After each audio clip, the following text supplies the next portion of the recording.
ఈరోజు మన ముస్లిం సోదరుల పెద్ద పండుగ రంజాన్ పండుగ.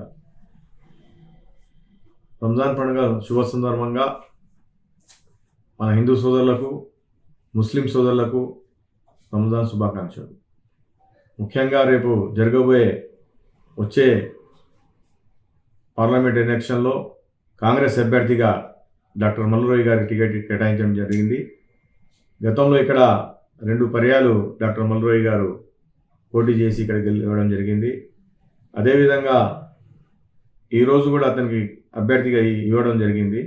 దానికి నాకు ఈ పార్లమెంట్ అబ్జర్వర్గా మన AICC minority department Imran Pratap గడి గారు ఉత్తర్వులు ఇచ్చారు. ఈ పార్లమెంట్ అబ్జర్వర్గా నాకు చాలా కృతజ్ఞతలు అతనికి. అదేవిధంగా స్థానికంగా మన శాసనసభ్యులు రాజేష్ రెడ్డి గారు, ఎమ్మెల్సీ దామరెడ్డి గారు, మంత్రివర్యులు జూపల్లి గారు, మన డిసిసి సభ్యులు వంశీకృష్ణ గారు, అందరికీ పేరు పేరున నా నమస్కారాలు. ముఖ్యంగా ఈరోజు కాంగ్రెస్ పార్టీ గతంలో ఏ విధంగా సెక్యులర్ పని చేసిందో ఈ విధంగా ఈసారి కూడా సెక్యులర్ రావాలని చాలామందికి కోరుకుంటున్నారు. గత 10 సంవత్సరాల నుంచి మోదీ పాలనలో యువకులకు ఒక్కరికి కూడా జాబ్ రావడం జరగలేదు. ఓన్లీ ప్రైవేట్ పరంగా మోదీ గారు చేసింది. ప్రైవేట్ పరంగా అదానీ, అంబానీ వాళ్ళకు మొత్తం భారతదేశం మా వచ్చే ఆదాయానికి ఎంత వాళ్ళకు కూడగట్టడం జరిగింది. ఇదంతా యువకులు గమనిస్తారు. రేపు జరగబోయే ఎన్నికల్లో ఈ యువకులే తిరుగుబాటు చేసి పెద్ద ఎత్తున కాంగ్రెస్ పార్టీ ఇండియా కూటమికి గెలిపిస్తారు. రేపు కాబోయే ప్రధాని రాహుల్ గాంధీ గారు అవుతారు. అదేవిధంగా మన స్థానికంగా నాగర్కర్నూలు పార్లమెంట్ అభ్యర్థి డాక్టర్ రవి మల్లు, పిలిస్తే పలికే రవి మల్లు గారు పెద్ద మెజార్టీతో గెలుస్తారు.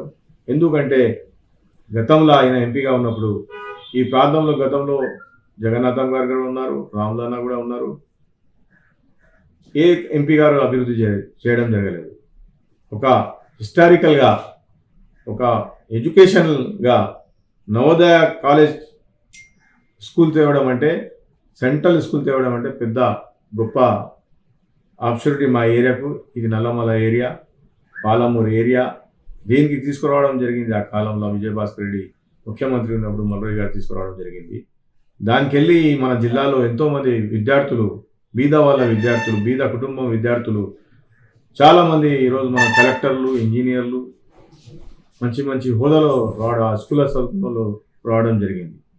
ఈసారి కూడా మన మల్లు గారు గెలిపిస్తే ఏంటంటే, ఇప్పుడు గతం చెప్తున్నాడు, ఇప్పుడే అక్కడక్కడ స్పీచ్లో కూడా చెప్తున్నాడు, రైల్వే లైన్ కానీ ఒక హైవే స్పెషల్గా ఇక్కడ తీసుకురావడం జరుగుతుంది. అటువంటి కొన్ని కార్యక్రమాలు చేస్తాడని మాకు నమ్మకం ఉంది.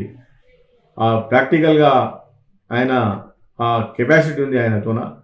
చిన్న కార్యకర్త అయినా సరే, కార్యకర్త అనేకుండా కూడా ఎవరికైనా సహాయం చేయాలనుకుంటే, ఒక బీదోనికి ఏదైనా అన్యాయం జరిగితే కాంగ్రెస్ కాదు, ఏది కాదు, అక్కడ బీదోడు ఉన్నాడు, అతనికి అన్యాయం జరుగుతుందంటే ముందు ఉండి పని చేస్తారు నాయకుడు అంటే మల్లు గారు. అది అందరికీ తెలుసు. ఇక్కడ ఈ ప్రాంతంలో ఈ నిన్న మొన్న వచ్చిన వాళ్ళు అంతా ఇక్కడ ఎక్కడ పోయిన వాళ్ళు, కాంగ్రెస్ పార్టీ ఉన్నా లేకున్నా కట్టుబడి ఉన్న నాయకుడు అంటే మల్లు గారు. ఎక్కడ పోలేదు ఆయన. జెండా పట్టిండంటే ఇంతవరకు జెండాతోనే ఉన్నాడు. కొంతమంది నాయకులు అక్కడ పోవడం ఇక్కడ పోవడం జరిగింది, కానీ ఆ సార్ ఇక్కడ పోవడం జరగలేదు. కాబట్టి పాత ఇక్కడ వేరేటోళ్ళు ఉంటే కూడా వాళ్ళు ఈసారి మల్లు గారి టికెట్ వచ్చింది, మేము కూడా పనిచేస్తామని అదర్ పార్టీలో ఉన్నోళ్ళు కూడా మేము వస్తాం, మేము మల్లు గారికి ఓటేస్తామని చెప్పడం జరుగుతుంది. సంతోషమైన విషయం.